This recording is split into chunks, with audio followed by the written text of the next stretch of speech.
Hello guys happy new year. के छ हजुरहरूको हालखबर? हामी चाहिँ एकदम ठिकठाक छ। हामी दुई बहिनी भएर चाहिँ आज नयाँ वर्षको दिन सुपादेवता दर्शन गर्न जाँदैछौँ। अनि अब हामी चाहिँ गाडीको वेटिङमा छौँ। बजार सुनसान छ, अझै 6 बजेको छैन बिहानको। र हामी चाहिँ एउटा गाडी छ कि त्यो चाहिँ भर्खर आए जस्तो छ। हामी यता वेटिङमा बसिरहेको छौँ। आज मैले छोटो मिठो ब्लग राख्छु भने हो। हामी चाहिँ फाइनल्ली हामी चाहिँ सुपा आइसकेको छौँ। म चाहिँ आइरहेको हुन्छु नि त सो दिदीसँग आएको, मतलब कि दिदीले एउटा मात्र लिएको। अहिले चाहिँ सुपा देवालीमा यति धेरै लाइन छ कि यति धेरै चाहिँ परसम्म लाइन छ। हामी चाहिँ यता लाइनमा बसिरहेको छौँ।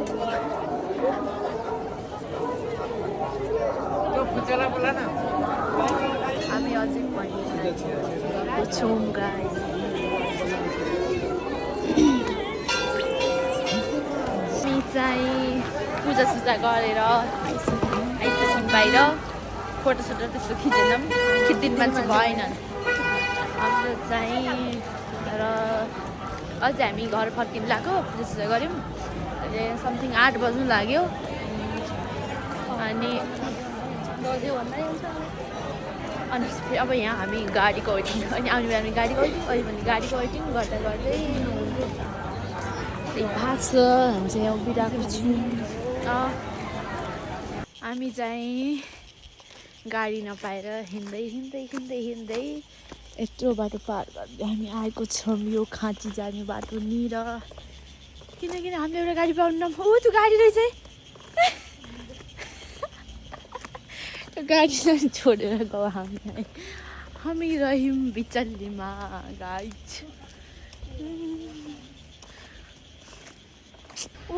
त्यहाँनिर सुपा देउराली हो। हामी यता हौँ। त्यत्रो बाटो पार गरेर यत्रो पहाड हामी हिँडिरहेको छौँ। हाम्रो यात्रा निरन्तर चलिरहेको छ। गन्तव्यमा हामी पुग्न बाँकी छ। यस त्यही हो, धेरै बोल्न सके छैनौँ। गाइड नपाएर अब हिँड्नु बानी लाग्यो नि त हामीलाई।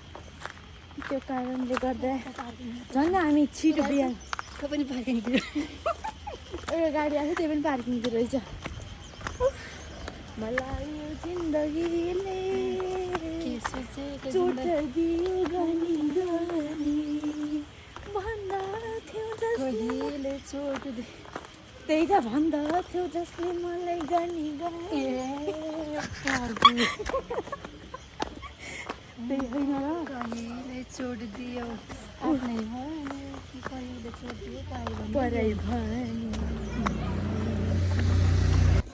हामी चाहिँ फाइनल्ली के भन्छ हिँड्दै गाडी नपाएर हामी अहिले नरपानीको अहिले बन्दै गरेको रेस्टुरेन्टमा हामी आइरहेको छौँ।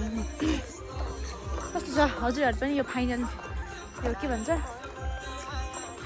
अझै बन्दैछ, यो बनिसकेको रहेछ। हजुरहरू पनि आउनु होला। मलाई खासै बोल्नु चाहिँ आउँदैन। त्यही हो सुपा रिसोर्ट। त्यही हो हिँड्दै थकै लाग्यो। गाडी पनि हामी फिटिकै पाएको छैनौँ। हामी के गर्नु प्याक छ। त्यही पनि यता उच्छु भन्दा पनि बसहरू आयो नि त।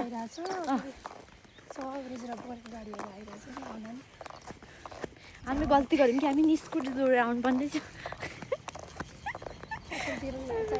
हामी चाहिँ गाडी पाएर हामी चाहिँ घर आयौँ। ब्लग बनाउनु बिर्सेछु। अनि कपडासहरू चेन्ज गरेर बसिरहेको छु यत्तिकै। मोबाइलमा चार्जर पनि छैन। अनि ल हस्त धन्यवाद।